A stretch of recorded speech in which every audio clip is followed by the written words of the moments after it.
I live in Bolton, which is in Greater Manchester.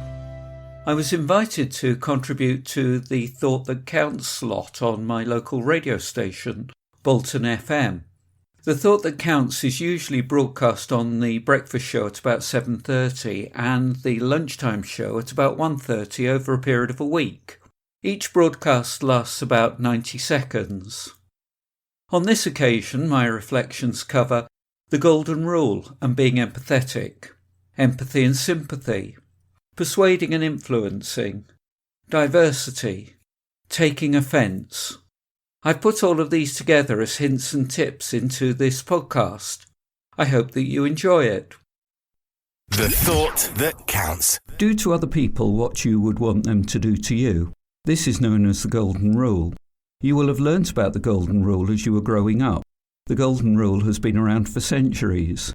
Its origins probably developed from rules for successful communal living, and there are references to it in all the major religions. This includes Buddhism, hurt not others in ways that you yourself would find hurtful. Islam, that which you want for yourself, seek for mankind. Confucianism, do not impose upon others what you do not desire others to impose upon you. And Christianity, all things therefore that you want people to do to you, do thus to them. This is a great rule to live your life by, and if everyone lived by the golden rule, the world would be a happier place. However, the golden rule starts with self. I will treat you as I wish to be treated. The golden rule ignores the wishes and the preferences of the person who is receiving in favour of imposing the giver's preference onto others in a misguided attempt at kindness. What would it be like to treat others as they wish to be treated? The platinum rule is an even better rule. Do unto others as they would wish you do unto them. Following this rule means you're not treating others as you want to be treated, but treating them as they want to be treated. Both rules would work and have good intent, but I think the platinum rule helps people be more empathetic and more sensitive. The Thought That Counts. When people think of empathy, they often think first about sympathy and compassion. Sympathy is taking pity or feeling sorry for others based on your feelings for them, whilst empathy is an act of listening and understanding feelings. So, sympathy is an act of reacting emotionally to prevent or alleviate suffering. When you show sympathy, you take a position of superiority. Empathy is much broader in scope than simply feeling for or with someone. Empathy is about understanding things from the other person's perspective, what they see, feel and want, and truly trying to understand their situation. Sympathy sets you apart. Empathy brings you together. Empathy involves deep, active listening, which goes way beyond hearing and understanding the words being used. This is a very difficult skill to master. Empathy is about being able to sense and read signals that people are sending as they communicate with you. If you have good empathy, you're able to read between the lines of dialogue and work out what a person's motivations are. Empathy is an individual ability, one that resides inside each person. Empathy doesn't come naturally. You had to learn empathy by being taught it through the relationship you had with your parents or carers and the manner in which they demonstrated empathetic behaviours. So, sympathy is about doing something to make you feel better.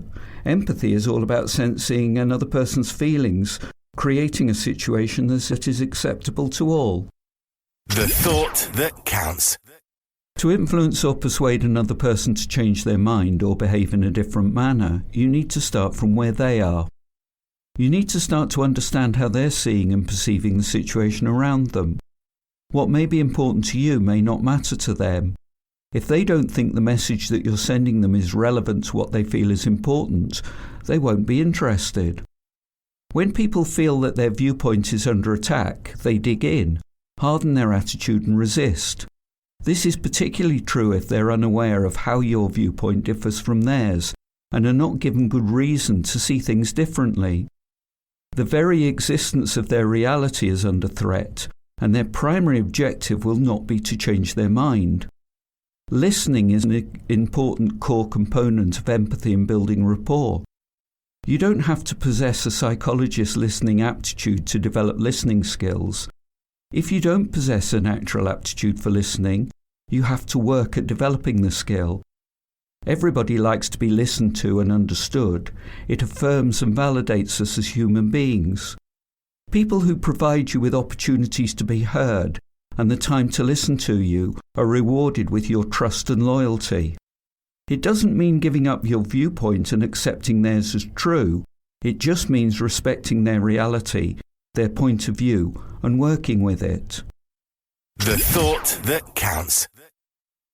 There is a lot of talk about diversity, and rightly so, as it's a very important topic.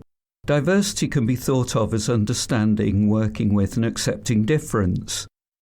In people, it describes those human qualities that are different from our own and outside the groups to which we belong.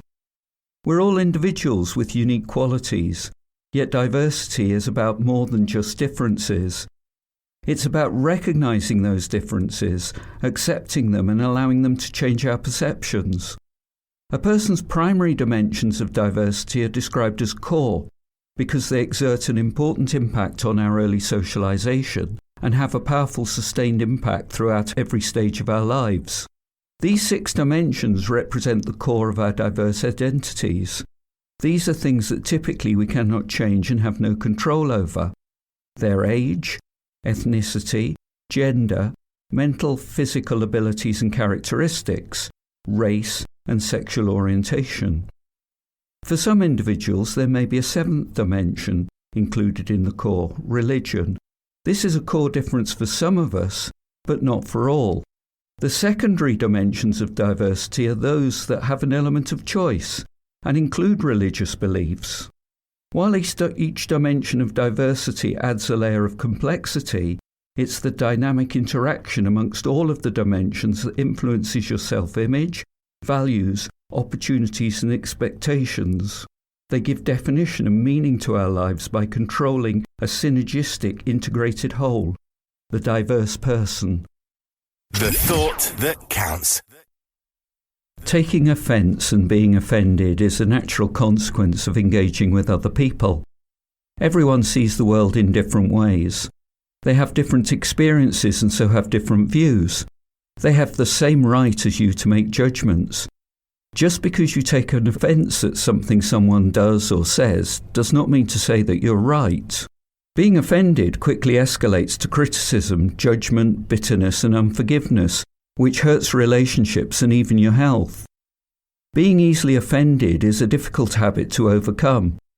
It usually indicates poor understanding of your own emotions in favour of a strategy of trying to change the behaviour of others. But you can't change the behaviour of others. You can only change yourself, and that requires humility and open-mindedness. Remember, one consequence of taking offence too often is that people may begin to be extremely cautious around you or feel a little nervous discussing their ideas, their thoughts or feelings with you. What's more, you're keeping yourself in a place of increased tension and anxiety, a harmful state for your mind and body, even if you may see other benefits in taking offence. Instead of taking others' actions and comments personally, consider them as interesting information. I wonder what's going on for her. Or wow, he must be really stressed. My name's Robin Hills.